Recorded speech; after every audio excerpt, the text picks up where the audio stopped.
What is good people? You are now listening to another episode of Since We Last Spoke with Danny Foxworth. I am your humble narrator, Danny Foxworth. And once again, I mean, look, they're back for the third time. You know them, you love them. These are my parents, Myron and Ronnie Foxworth. How are y'all doing this evening? We're good. Doing good. Good. So the reason why I had y'all on is basically to make up for lost time. So we'll make up for a lost segment, so to speak. So I had both of y'all on twice, and both times I failed to do the 5-question segment with y'all because we were just having such a great rapport. I didn't want to really ruin it, so to speak. So I brought y'all back on to we're doing a little more than 5 questions this time just to make up to the crowd. But first and foremost, we drove back we had a great Thanksgiving at my sister's up in Memphis, and we all hung out and ate ourselves silly. And then we drove back from Memphis to Charleston. And on our way there, we stopped at a Buc-ees in Leeds, Alabama, was because I wanted to stop there. And then I wanted to get one of my parents to get the full experience. So how was Buc-ees for y'all? I want to hear y'all's account of the experience. So when you said Buc-ees, I remembered seeing your Instagram post of when you went to the one, I think, in Florence. Mm-hmm.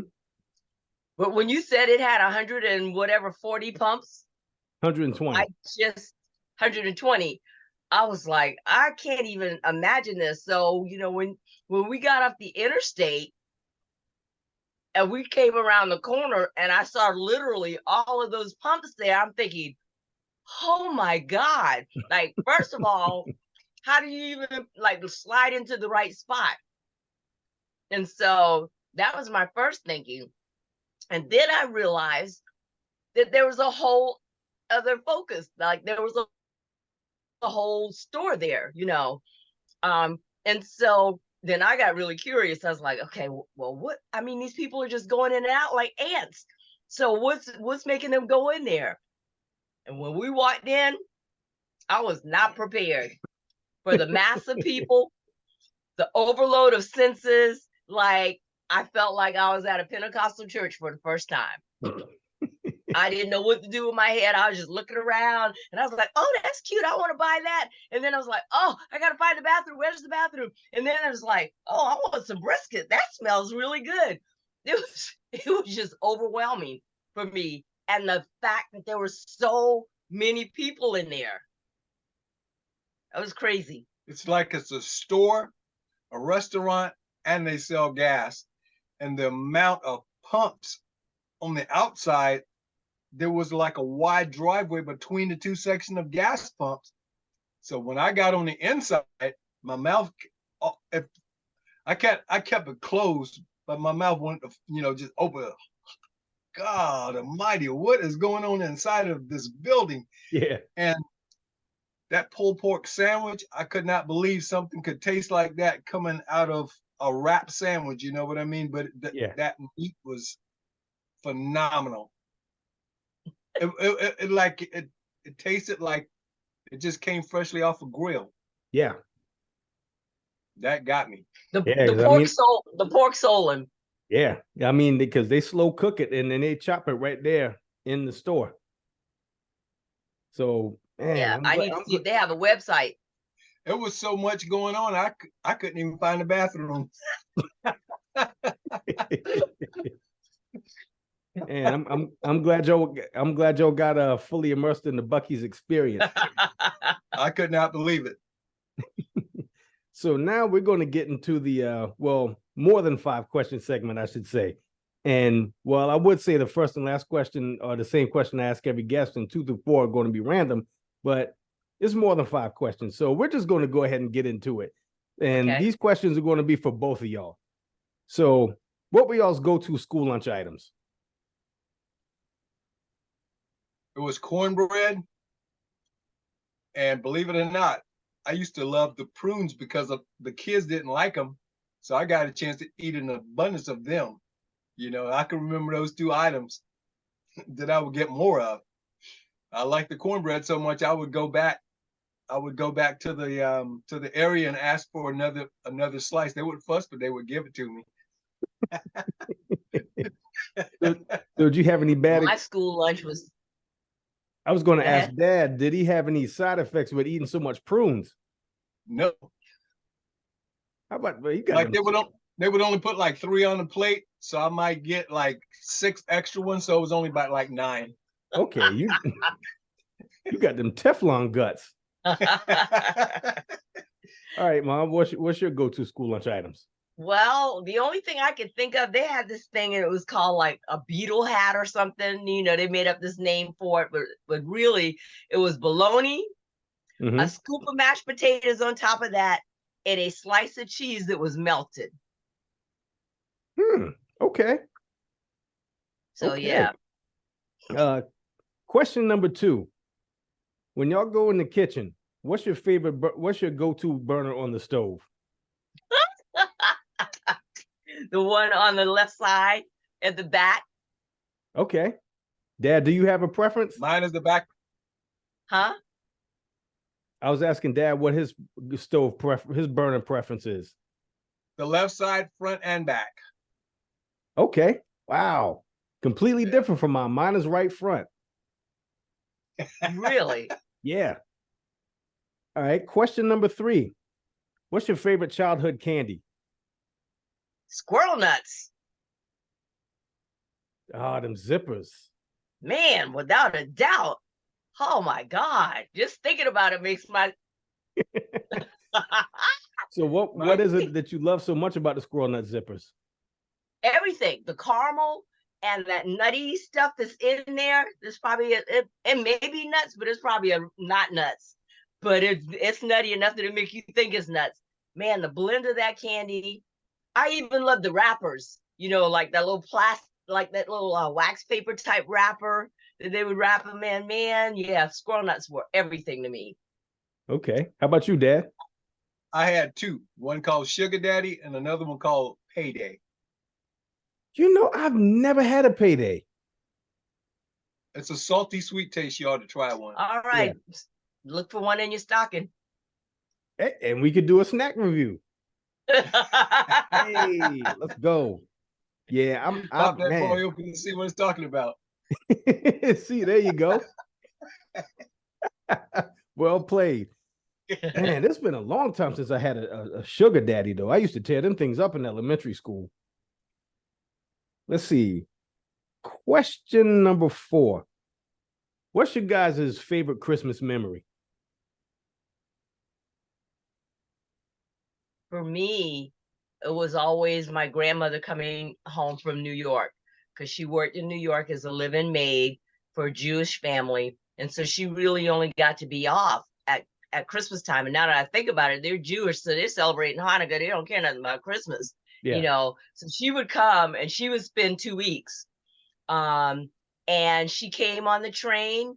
And it was interesting because, you know, traveling as a Black woman alone in the 50s, 60s, she clearly packed knowing that she would have limited access to like snacks and stuff. Like she had an overnight bag that instead of having makeup and stuff, it had food in it. She'd always have tangerines. She'd always have grapes. She would have, you know, like some type of protein, usually chicken, I think, but always the fruit, you know, some candy, but her overnight bag would always have stuff in it. And it was like Christmas didn't start until Mother Margaret got off the train. And once she got off the train, it was like Charlie Brown just started saying, Christmas time is here. It was magical. Yeah, how about you, Dad? Well, my family was very small, as you know, so it was just me by myself. My thing was like having oranges and apples, and like my favorite cat pistol was Have Gun Will Travel. I would always get that because that was my favorite thing to have. Yeah. So that's what I remember mostly about Christmas. The excitement before so-called Santa Claus was going to show up, you know, getting up the next morning and like excited like you're on top of the world, you know. Speaking of which, this kind of sort of ties into my next question. What grandparent were you closest to, and what do you remember most about them? You go first. No, you go ahead. Okay, well, I was closest to my grandmama Queenie because by the time I was born, she'd settled down and she was very sweet, and I could talk to her about anything where, I could talk to her about things that I couldn't talk to my own mother about Yeah. because my mom was closed-minded. But my grandmother would answer certain questions that my mom would not. So it was her. And for me, even though Mother Margaret wasn't near us, I felt a connection to her because my mom's mom died when I was really young. I may have been 5 or 6. And her daddy was such a tyrant that, I didn't care about really being close to him. And because my mom didn't have a good relationship with him, I wasn't that, she didn't foster a relationship wanting us to have a relationship with him. So Mother Margaret was the person, the grandparent. She always smelled really good, and I would love sitting in the room watching her put Noxzema on her face. She was a big Noxzema person. Gina Tay, Noxzema, what is that other perfume that she used to wear all the time? But she was just a glamorous person. And I always loved, when she would be home because I could just watch her glam up. And I find that a lot of my ways now makes me think about her. A lot of things that I do now, I know came from her, from hanging out with her. Nice. Good answers. Good answers. Next question. What's your first musical memory? Daddy singing.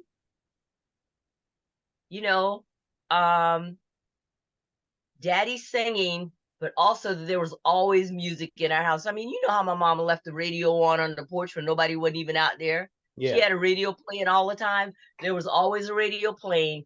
And if we were sitting at the table, Daddy would ask, okay, who's that composer? Like, whose song is that?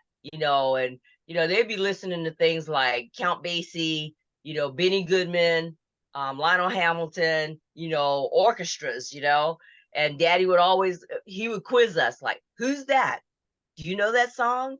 It was like, name that tune. And so Daddy singing and, and this really using the radio as a way to educate us about music outside of gospel and other genres. How about you, Dad? Well, me as a child, I always loved music, so I always tried to play it on the guitar, even the toy ones, before I got to the real stuff. And my favorite artist was like James Brown and Sly and the Family Stone. I gravitate towards the people that sang and played their own music. You know what I mean? Mm-hmm. So yeah, that's the first thing I can really remember paying close attention to was James Brown. Okay. Yeah. I'll answer this question too. So my first musical memory was, gosh, I was probably 4 years old. And this one, I guess on Saturday mornings, we would all have breakfast and before we went to do our house cleaning chores. And I remember sitting at the table and Mom, you just poured the orange juice. And I think Dad, you just got you was making pancakes and you put the pancakes on my plate and you put it down. And I remember Mom went and put through on the Sesame Street Gold album. Okay. Yeah. Wow. Yeah, that's my first musical memory. Wow. Next question. Next question. IHOP or Waffle House? Oh, IHOP. Waffle House for me, but I will do IHOP. So what is it that Mom, what is it that you prefer that makes you prefer IHOP over Waffle House? The ambiance, the food, the variety of food. Yeah. All of the above. Check.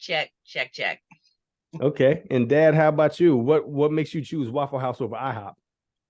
I like the way the waffle tastes, the you know, the viscosity of the bread, Yeah. you know, and IHOP is great because their variety is different, but I don't have to have a huge variety of if there's one particular thing that I like, I will go to that. Every time. Yes. But not every time, because I will go to the IHOP with you and I will enjoy it, you know? Yeah. And she in turn would go to the Waffle House with me. But I know that's not her favorite place to go. She's just Right. doing that to, you know, to please me. Get a free breakfast. Hey, like I say, But free is my favorite flavor. yeah, I will go. I will go to IHOP in a minute. Okay. Speaking of, kind of sort of tying into that, next question. This one was provided by Melissa. What's your favorite guilty snack? Hmm.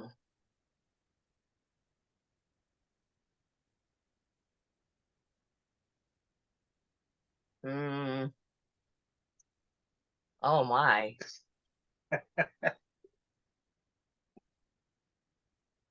Probably chocolate covered, mint flavored Oreos. Good call. Real good call.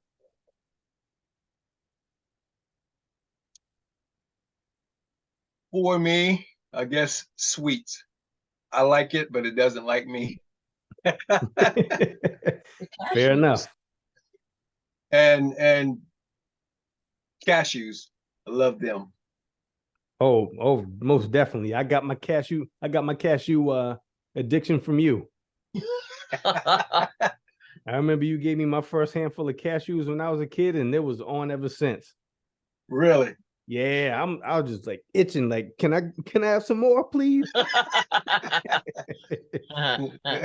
Next question. Do you remember the first movie that you went to the theater to see? Yes. My dad took us to see To Kill a Mockingbird at a segregated theater in Somerville. We had to go up in the balcony. You know, because then Black audiences sat in the balcony and the white audience sat down on the main floor. But he took us to see that movie. And I really don't know why. I guess, you know, now because it's such a classic now. Mm-hmm. I don't know what made him take us, but that was the first movie that I went to. I remember seeing that one, and we watched that in 5th grade. Yep. Mine was Bye Bye Birdie. It wasn't a great movie, but it was like a wannabe guitarist, you know, and he was a star, and they would show him with his motorcycle in the room with the signal light flashing, and got my first cousin by the name of Stanley Mazik. I was 16 years old, my first trip to New York, and he took me to a movie, and he said, Ronnie, I'm sorry this movie sucked, but I wanted to take you to a movie. So that's what I really remember. Him Okay. apologizing because the movie wasn't that great, you know? Yeah. Yeah. All right. Second to last question. What advice would you give 18-year-old you?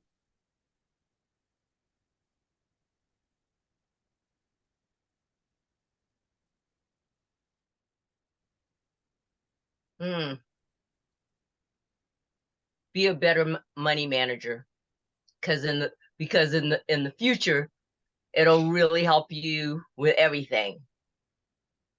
You know, as far as like planning, doing financial planning, you know, prepare for tomorrow well before tomorrow comes, even if it's just, you know, in small increments. How about you, Dad? I would say with an 18-year-old teenager, If you were 18, what would you if I tell were 18, your 18-year-old Yeah. self? What would you tell your 18-year-old self? to go to college. That's what I would tell my 18-year-old self. Okay. Okay. Okay. I did the trade, but I would have I would have done it different. Yeah. And then the last question. What was the last thing that really made you laugh? I don't know if I can say that on this.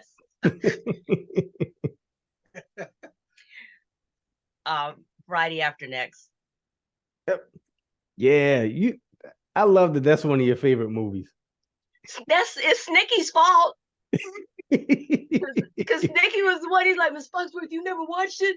Man, Miss Foxworth, you gotta watch it. Miss Foxworth, you gotta watch it. Like, he badgered me to watch that movie for weeks.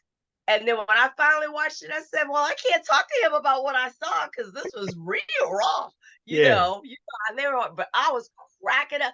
I was laughing so hard. And every time I watch it, even though now I know the lines and everything, if I want to laugh, that's what I'll turn on. Good choice. Like, line that thing up.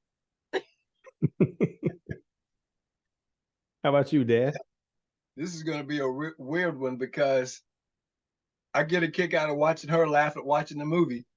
I don't care that much about it, but because she enjoyed it so much, I get a kick out of her just laughing about these punchlines that they say, because I kind of know some of the lines myself. What about you? What have you seen? I'm just saying that I don't laugh that much, you know. You do too. Not that much. You do. Only my own stuff. But anyway. He laughs if he sees somebody falling down. That's automatic. He gets that from Mama, and yes. I got that from Dad. Yes, I mean, it's like there's no control. It just boop. Yep. It's like one of them turn the wheel things and they pop out. Yep. Yeah. If you go down, he's gonna start laughing. I guess watching reels of people, you know, falling down or flipping over something like that makes me laugh. I'll tell you what else. What's that? Go ahead. Here's the new.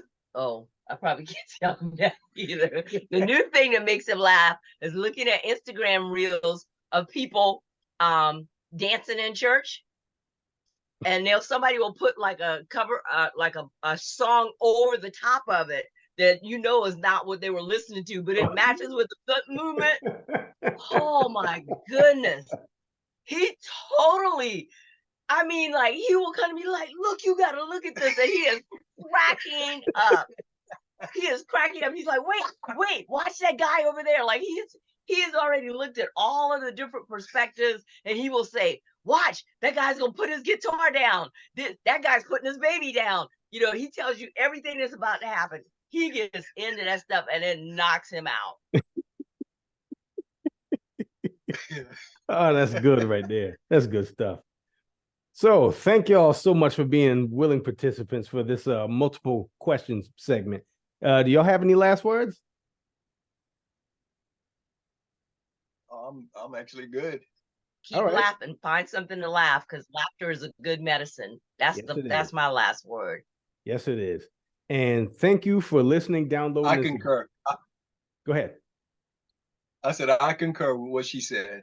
And I third that. So make sure that y'all like, download, and subscribe to Since We Last Spoke with Danny Foxworth. Go to my YouTube page. You can subscribe to my channel. It's at Danny Foxworth 843. You can find all the video versions of all my podcast episodes, including this one and my other baseball podcasts at The Plate with Danny Foxworth. And for my parents and myself, this has been another episode of Since We Last Spoke. And until next time, y'all be good. Peace.